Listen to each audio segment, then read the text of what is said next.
আসসালামু আলাইকুম ওরহমতুল্লাহ। 1 মিনিট মাদ্রাসায় আপনাকে স্বাগতম। আলহামদুলিল্লাহ, আজ আমি অত্যন্ত পরীক্ষিত একটি ভিডিও নিয়ে হাজির হয়েছি। আমরা তাহাজ্জুদ নামাজের সিজদায় মাথা রেখে মাত্র ছোট্ট একটি দোয়া 3 বার নিয়ম মেনে পড়েছি। আল্লাহ তাআলার কাছে আমরা মনের নেক আশা পূরণের জন্য দোয়া করেছি। আল্লাহ রব্বুল আলামিন আমাদের দোয়া কবুল করেছেন, আমাদের মনের নেক আশা পূরণ করে দিয়েছেন।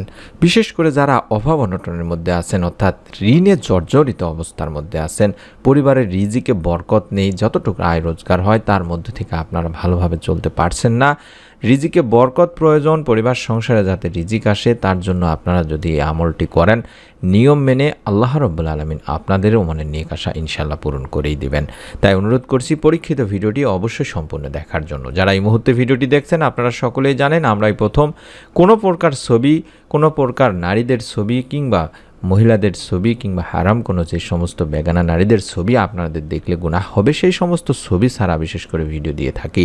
যারা এই বিষয়টি পছন্দ করেছেন আল্লাহ রব্বুল আলামিন আপনাদেরকে অবশ্যই এর উত্তম প্রতিদান দুনিয়া আখিরাতে দান করবেন ইনশাআল্লাহ। এবং যারা নতুন এরকম ভিডিওগুলো দেখতে চাচ্ছেন, মনে করছেন যে প্রতিদিন যেন আপনাদের ভিডিওগুলো আমি দেখতে পাই, আপনার মোবাইলে যেন পেয়ে যান, তার জন্য আমরা স্ক্রিনের মধ্যে যেভাবে দেখাচ্ছি ঠিক সেভাবে ভিডিওটির নিচে তাকালেই দেখতে পাবেন আমাদের চ্যানেলের লোগো, আমাদের চ্যানেলের নাম 1 মিনিট মাদ্রাসা, এবং ডান পাশে সাবস্ক্রাইব লেখা। এই সাবস্ক্রাইব লেখাটির উপর যেভাবে আমি চাপ দিলাম আপনি চাপ দিন, ডান পাশে বেল আসলে বেলে চাপ দিয়ে উপরে ALL অল লেখাটি সিলেক্ট করে রেখে দিন বা চাপ দিয়ে রেখে দিন।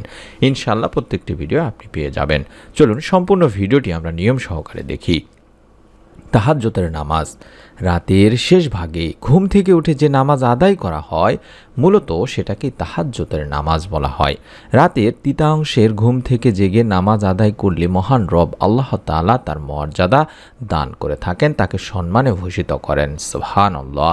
তাই তো আল্লাহ রব্বুল আলামিন পবিত্র কোরআনুল কারিমে বলেন, আর রাতের কিছু অংশে তাহাজ্জুদ পড়বে, এটা তোমার অতিরিক্ত দায়িত্ব, অচিরেই তোমার রব তোমাকে প্রশংসিত স্থানে প্রতিষ্ঠিত করবেন। সূরা বনী ইসরাঈলের ৭৯ নম্বর একটি আয়াত। এই আয়াতে নবী করিম সাল্লাল্লাহু আলাইহি সাল্লামকে সম্বোধন করা হয়েছে, তাকে অতিরিক্ত দায়িত্ব হিসেবে তাহাজ্জুদের নামাজ আদায় করতে বলা হয়েছে দিনী ভাই বোনেরা। অর্থাৎ তাহাজ্জুদের নামাজ একটি অতিরিক্ত ফরজ যা নবী করিম সাল্লাল্লাহু আলাইহি সাল্লামের জন্য নির্দিষ্ট ছিল। অবশ্য উম্মতের জন্য এই তাহাজ্জুদের নামাজ ফরজ নয়। তাহাজ্জুদের নামাজ হচ্ছে সুন্নতে মুআক্কাদা। এই নামাজ নেককারদের একটি বৈশিষ্ট্য। আর তাহাজ্জুদ নামাজ কুপ্রবৃত্তি দমনে অত্যন্ত কার্যকরী ভূমিকা পালন করে থাকে। এই নামাজ মন ও মননকে নির্মল করে তোলে। ইরশাদ হয়েছে, নিশ্চয়ই রাতে ঘুম থেকে ওঠা মনকে দমিত করার জন্য অধিক কার্যকর। ওই সময়ে পাঠ করা অর্থাৎ কোরআন তেলাওয়াত বা জিকির একেবারে যথার্থ একটি সময়। সূরা মুজাম্মিলের 6 নম্বর আয়াতে বলা হয়েছে। তাই শেষ রাতে যখন মানুষ গভীর ঘুমে মগ্ন, তখন তারা প্রকৃত আল্লাহ তাআলাকে যারা ভালোবাসে, প্রভুকে ভালোবাসে, তারা বিনিদ্রিত হয়ে যায়, অর্থাৎ ঘুম থেকে উঠে তারা নামাজ আদায় করে আল্লাহ তাআলাকে ডাকতে থাকে। তাই তো আল্লাহ রব্বুল আলামিন ইরশাদ করেছেন, তারা শয্যা ত্যাগ করে এবং তাদের প্রতিপালককে ডাকে আশায় ও আশঙ্কায়, আর আমি তাদের যে রিজিক দিয়েছি তা থেকে তারা ব্যয় করে। সূরা সাজদার 16 নম্বর আয়াতে বলা হয়েছে। শুধু নামাজ নয় দিনী ভাই বোনেরা, রাতের শেষ ভাগে আপনি চাইলে আল্লাহ তাআলার দরবারে চোখের দুফোঁটা পানি ফেলা এবং আল্লাহ তাআলার কাছে ক্ষমা চাওয়া, এটি হলো খাঁটি ঈমানদারের একটি বৈশিষ্ট্য। তাই তো ঈমানদারদের গুণাবলী সম্পর্কে পবিত্র কোরআনুল কারিমে আল্লাহ রব্বুল আলামিন তাই বলেছেন, তারা ধৈর্যশীল, সত্যবাদী, অনুগত, ব্যয়কারী ও রাতের শেষ প্রহরে ক্ষমা প্রার্থী। এটি সূরা আলে ইমরানের 17 নম্বর আয়াতে বলা হয়েছে। তাহাজ্জুদ নামাজ হলো 5 ওয়াক্ত নামাজের পরে শ্রেষ্ঠ একটি নামাজ। তাই তো মহানবী সাল্লাল্লাহু আলাইহি ওয়াসাল্লাম নিজেই বলেছেন, রমজানের পর সর্বশ্রেষ্ঠ রোজা হলো আল্লাহর মাস মুহররমের রোজা, আর ফরজ নামাজের পরে সর্বশ্রেষ্ঠ নামাজ হলো এই তাহাজ্জুদের নামাজ। সহিহ মুসলিম শরীফের 1163 নম্বর সহিহ একটি হাদিস। এছাড়াও বুখারী শরীফের এক হাদিস রয়েছে, আব্দুল্লাহ ইবনে আমর ইবনে আস রাদিয়াল্লাহু তাআলা আনহু থেকে বর্ণিত। তিনি বলেন, আল্লাহর রাসূল সাল্লাল্লাহু আলাইহি ওয়াসাল্লাম বললেন, হে আব্দুল্লাহ, তুমি অমুক ব্যক্তির মতো হয়ো না, সে সারা রাত জেগে ইবাদত করত, পরে রাত জেগে ইবাদত করা ছেড়ে দিয়েছে। এটি বুখারী শরীফের একটি হাদিস। তাই যারা নিয়মিত তাহাজ্জুদের নামাজ আদায় করে আল্লাহ রব্বুল আলামিন তাদের অবশ্যই দুনিয়া আখিরাতে সফলতা দান করেন, তাদের মনের নেক আশা পূরণ করেন, পরিবার সংসারের রিজিকে বরকত দিয়ে থাকেন। আপনাকে যে আমলটি আমি করতে বলবো, এটি আপনারা বাংলাদেশের সময় রাত 3টা থেকে ফজরের আগ পর্যন্ত এই সময়টিতে কষ্ট করে ঘুম থেকে উঠবেন। ঘুম থেকে ওঠার পরে আপনি সুন্দর করে ওযু করে 2 রাকাত করে অন্তত 4 রাকাত তাহাজ্জুদের সালাত আদায় করবেন। আপনারা জানেন কম বেশি হয়তোবা রাতের এই তৃতীয়াংশের ইবাদতের কথা কোরআন হাদিসের বিভিন্ন স্থানে নির্দেশিত হয়েছে দিনী ভাই বোনেরা, অর্থাৎ বলা হয়েছে এই সময় আল্লাহ রাব্বুল আলামিন তার বান্দার ডাকে অধিক পরিমাণে সাড়া দিয়ে থাকেন। তিনি বান্দাকে অনুপ্রাণিতও করতে থাকেন, তাকে ডাকতে বলেন এবং তার ইবাদত করে তার নৈকট্য লাভের আহ্বান করতে বলেন। সহিহ বুখারী শরীফের এক হাদিসে হযরত আবু হুরায়রা রাদিয়াল্লাহু তাআলা আনহু বর্ণনা করেছেন, আল্লাহ রাসূল সাল্লাল্লাহু আলাইহি সাল্লাম বলেছেন, আমাদের প্রতিপালক প্রতি রাতের যখন শেষ তৃতীয়াংশ অবশিষ্ট থাকে তখন প্রথম আসমানে অবতরণ করেন এবং বলতে থাকেন, হে বান্দা, আমার কাছে প্রার্থনা করো, আমি তোমার প্রার্থনা কবুল করব। আমার কাছে তোমার কি চাওয়া আছে চাও, আমি তা তোমাকে দান করব। আমার কাছে তোমার জীবনের গুনাহের জন্য ক্ষমা প্রার্থনা করো, আমি তোমার গুনাহ মাফ করে দেব, ক্ষমা করে দেব। সহিহ বুখারীর 6986 নম্বর একটি হাদিস। শুধু তাই নয়, এভাবে মহান রব্বুল আলামিন আল্লাহ তাআলা ফজরের ওয়াক্ত শুরু হওয়ার আগ পর্যন্ত তার বান্দাদেরকে ডাকতে থাকেন। আর যেটি বললাম যে এই সময় যেই বান্দা তার মাবুদ মাওলাকে ডাকার মতো ডাকতে পারে, আল্লাহ তাআলার নিকট কাকুতি মিনতি করতে পারে, আল্লাহ রাব্বুল আলামিন তার রহমতের আমলের বদৌলতে তার ভাগ্যের দরজাগুলো খুলে দেন। এবং সেই সময়টিতেই আমরা ঘুম থেকে উঠে তাহাজ্জুদের নামাজের সিজদায় গিয়ে একটি ছোট্ট দোয়া পাঠ করব। তবে সিজদায় দোয়া করার কিছু নিয়ম আছে দিনী ভাই বোনেরা, অনেকে হয়তো জানেন না। নিয়মটি হচ্ছে, আপনি যখনই সিজদায় যাবেন, স্বাভাবিকভাবে আমরা তো নফল নামাজ বা সুন্নত নামাজ আদায় করব, তাহাজ্জুদের নামাজ, তখন সিজদাতে যখন মাথা রাখবো তখন সর্বপ্রথম অবশ্যই সিজদাহের তাসবিহ পড়ে নিব। সেই হিসাবে আমরা সচরাচর সুবহানা রাব্বিয়াল আ'লা বেশি পড়ে থাকি। এই তাসবিহটি 3 বার পড়বেন, বা অন্য কোনো যে কোনো তাসবিহ আপনি 3 বার পড়তে পারেন, যেগুলো নবীজি সাল্লাল্লাহু আলাইহি সাল্লাম পড়তেন। তারপরে আপনি দোয়াটি শুরু করতে পারেন, অর্থাৎ আমরা সিজদায় মাথা রেখে 3 বার সুবহানা রাব্বিয়াল আ'লা, সুবহানা রাব্বিয়াল আ'লা, সুবহানা রাব্বিয়াল আ'লা এইভাবে 3 বার পড়ার পরে একটি ছোট্ট দোয়া পড়ব, যে দোয়া পড়লে আল্লাহ তাআলা আপনার পরিবার সংসারে রিজিকে বরকত দিবেন, অভাব অনটন দূর করে দেবেন ইনশাআল্লাহ। এই জীবনে সবাই আমরা সফল হতে চাই দিনী ভাই বোনেরা, জীবনকে সুখময় করতে কত কিছুই না করে থাকি, কিন্তু কয়জনের জীবনে সফলতা আসে বলুন? বরং দেখা যায় সামান্য পরিশ্রমেই কারো জীবন বদলে যায়, সফলতা আসে তার জীবনে। আবার কঠোর পরিশ্রমেও অনেকের অভাব অনটন দূর হয় না। সুখ দুঃখ সবই আল্লাহ তাআলার পক্ষ থেকে আসে, তিনি দান করতে পারেন সফলতা, দূর করতে পারেন অভাব অনটন। তাই আমাদের আল্লাহ ও তার মহানবী প্রিয়নবী বিশ্বনবী সাল্লাল্লাহু আলাইহি সাল্লামের বলে দেওয়া বা বাতলানো কিছু আমল করতে হবে, তাহলে আল্লাহ তাআলা চাহে তো এতে আপনার সংকীর্ণতা বা অভাব অনটন কেটে যাবে, ফিরে আসবে আপনার পরিবার সংসারে সচ্ছলতা। তাই কষ্ট করে হলেও এই আমলটি অবশ্যই করার চেষ্টা করবেন।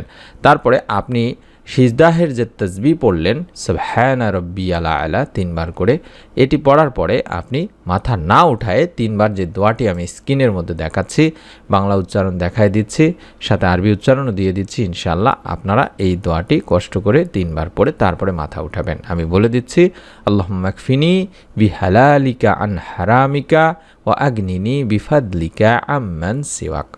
আল্লাহুম্মা কফিনি বিহালালিকা আন হারামিকা ওয়া আগনিনি বিফাদলিকা আম্মান সিওয়াক। এইভাবে অন্তত 3 বার পড়বেন। আল্লাহুম্মা কফিনি বিহালালিকা আন হারামিকা ওয়া আগনিনি বিফাদলিকা আম্মান সিওয়াক। এইভাবে আপনি 3 বার পাঠ করে তারপরে মাথা উঠাবেন। এইভাবে প্রত্যেক সিজদাতে আপনারা সময় নিয়ে দীর্ঘ করে সিজদাতে আস্তে আস্তে এই দোয়াটি পড়বেন, কয়েকবার পড়ে মুখস্থ করে নেবেন। অবশ্যই সিজদায় দোয়াটি পড়ার চেষ্টা করবেন। এই দোয়াটির অর্থই হচ্ছে, হে আল্লাহ, আমাকে এতটুকু পরিমাণে হালাল রিজিক দান করো যা আমার জন্য যথেষ্ট হবে এবং হারাম কোনো অর্থের প্রয়োজন হবে না। তুমি ব্যতীত আর সবার থেকে আমাকে অমুখাপেক্ষী করে দাও, কারো কাছে যেন আমার মুখাপেক্ষী হওয়া না লাগে। এই দোয়াটি অত্যন্ত কার্যকরী এবং পরীক্ষিত একটি দোয়া। এই দোয়ার মাধ্যমে একদিন হযরত আলী রাদিয়াল্লাহু তাআলা আনহুর নিকট একটি চুক্তিবদ্ধ দাস এসে বলেছিলেন যে, আমি চুক্তির অর্থ আদায় করতে অক্ষম বা পারছি না আদায় করতে, আপনি কি আমাকে সাহায্য করতে পারেন? হযরত আলী রাদিয়াল্লাহু তাআলা আনহু তাকে তখন বলেছিলেন, আমি কি তোমাকে এমন কিছু বাক্য বা দোয়া শিখিয়ে দেব যেগুলো নবী করিম সাল্লাল্লাহু আলাইহি সাল্লাম আমাকে শিখিয়েছিলেন? এগুলো পাঠ করলে তোমার উপর যদি পাহাড় পরিমাণও ঋণ থাকে তাহলে আল্লাহ তাআলা তা আদায়ের ব্যবস্থা করে দেবেন। সুবহানাল্লাহ। তারপরে হযরত আলী রাদিয়াল্লাহু তাআলা আনহু তাকে এই দোয়াটি শিখিয়ে দিয়েছিলেন, যে দোয়াটি আমি স্ক্রিনের মধ্যে দেখাচ্ছি। আপনারা আবার বলে দিচ্ছি নিয়মটি, বাংলাদেশি সময় রাত ৩টা থেকে ফজরের আগ পর্যন্ত এই সময়টিতে ঘুম থেকে উঠে সুন্দর করে ওযু করে ২ রাকাত করে ৪ রাকাত তাহাজ্জুদ নামাজের সিজদাহের তাসবিহ সুবহানা রাব্বিয়াল আলা এটি ৩ বার পড়বেন। তারপরে যে দোয়াটি দেখাচ্ছি এই দোয়াটি ৩ বার পড়ে তারপরে মাথা উঠাবেন, অর্থাৎ সিজদাতে এই দোয়াটি পড়তে হবে। তারপরে নামাজ শেষ করে অবশ্যই কয়েকবার দরুদ শরীফ, কয়েকবার ইস্তেগফার পড়ে নেবেন। আপনি যদি ইস্তেগফার বেশি বেশি পড়েন, রাতে দিনে ২৪ ঘন্টায় বেশি বেশি যদি ইস্তেগফার অন্তত ১০০ বার দিনে পড়তে পারেন, আল্লাহ তাআলা আপনার সব সংকট থেকে আপনাকে মুক্ত করবেন। হাদিসটি নবী করিম সাল্লাল্লাহু আলাইহি সাল্লাম নিজেই বলেছেন, যেই ব্যক্তি অধিক পরিমাণে আস্তাগফিরুল্লাহ, এটি কিন্তু সবচেয়ে ছোট একটি ইস্তেগফার, এটি পড়বে বা এর অর্থই হচ্ছে আমি আল্লাহ তাআলার কাছে ক্ষমা প্রার্থনা করছি, তাহলে আল্লাহ তাকে তার সব দুশ্চিন্তা থেকে মুক্ত করবেন, সব সংকট থেকে মুক্তি দেবেন এবং তাকে এমনভাবে অর্থ বা রিজিক দান করবেন যা কোনো মানুষ ধারণাও করতে পারে না। এটি মুস্তাদনাক হাকিম শরীফের একটি হাদিস। তাই আমাদের বিশ্বাস রাখতে হবে দিনী ভাই বোনেরা, আমাদের রিজিকের ব্যবস্থা শুধুমাত্র একমাত্র মহান আল্লাহই করবেন। তাই রিজিক অন্বেষণের সঙ্গে সঙ্গে মহান রব্বুল আলামিন আল্লাহ তাআলার কাছে আপনাকে প্রার্থনা করে যেতেই হবে, তিনি যেন আমাদের সবাইকে উত্তম রিজিক দান করেন, আমিন। আমি আমার দিনী ভাই বোনদেরকে অনুরোধ করব, যারা আমাদের ভিডিওগুলো দেখেন অত্যন্ত আগ্রহের সঙ্গে মনোযোগ দিয়ে ভিডিওগুলো দেখেন, আল্লাহ রব্বুল আলামিন যারা নিয়ত করবেন অবশ্যই নিয়ত করে ফেলুন, যাতে করে আল্লাহ তাআলা আপনার নিয়তের ওসিলায় আপনি আমলটি করতে পারুন বা না পারুন, এর ওসিলায় আপনার পরিবার সংসার রিজিকে বরকত দান করেন। শুধুমাত্র কষ্ট করে হলেও সারা দিনে রাতে ২৪ ঘন্টার মধ্যে অন্তত ১০০ বার আস্তাগফিরুল্লাহর আমলটি করতে থাকুন। দেখুন আল্লাহ রাব্বুল আলামিন আপনার পরিবার সংসারে ইনশাআল্লাহ পরিবর্তন এনে দেবেন। তাই অনুরোধ করছি, আপনারা যারা আমল করবেন তারা আগে নিয়ত করে ফেলুন, ভিডিওটিতে অবশ্যই একটি করে লাইক দেওয়ার মাধ্যমে এবং কমেন্ট সেকশনে অন্তত আমিন লিখে নিয়ত করে ফেলুন, যাতে করে আল্লাহ তাআলা আপনার নিয়তের ওসিলায় আপনার মনে নেক আশা পূরণ করেন, পরিবার সংসারের রিজিকে বরকত দান করেন। যারা আমাদের এই ভিডিওগুলো দেখেন নিয়মিতভাবে তারা জানেন আমরা প্রথম কোনো প্রকার ছবি ব্যবহার না করেই ভিডিওগুলো তৈরি করি, অর্থাৎ ভিডিওর ব্যাকগ্রাউন্ডে বিভিন্ন ধরনের নারীদের ছবি যেগুলো দেখলে আপনাদের গুনাহ হতে পারে সেই সমস্ত ছবি ছাড়া ভিডিওগুলো দিয়ে থাকি। যারা এই ভিডিওগুলো পছন্দ করেছেন আল্লাহ রাব্বুল আলামিনের কাছে দোয়া করি তাদের দুনিয়া আখিরাতে যেন আল্লাহ তাআলা সফলতা দান করেন, এর প্রতিদান উত্তম প্রতিদান দান করেন। এবং যারা চাচ্ছেন নতুন ভিডিওগুলো মোবাইলে যাতে আমরা দেখতে পাই, তাদের জন্য আমি স্ক্রিনে যেভাবে দেখাচ্ছি ঠিক সেভাবে ভিডিওটির নিচে তাকান, দেখতে পাবেন আমাদের চ্যানেলের নাম 1 মিনিট মাদ্রাসা এবং ডান পাশে সাবস্ক্রাইব লেখা আছে সাদা কালোর মিশ্রণে ইংলিশে। এই সাবস্ক্রাইব লেখাটির উপর আমি যেভাবে চাপ দিচ্ছি আপনি একবার চাপ দিন, ডান পাশে বেল আসবে, বেলে চাপ দিয়ে উপরে ALL লেখা, এটার উপর একবার চাপ দিয়ে রেখে দিন। ইনশাআল্লাহ আমাদের প্রত্যেকটি ভিডিও আপনার মোবাইলে পৌঁছে যাবে, আপনি দেখতে পারবেন। আল্লাহ তাআলা আপনার মনে নেক আশা পূরণ করুন এই দোয়াই করি। সকলে ভালো থাকুন, সুস্থ থাকুন। আসসালামু আলাইকুম ওয়া রাহমাতুল্লাহ।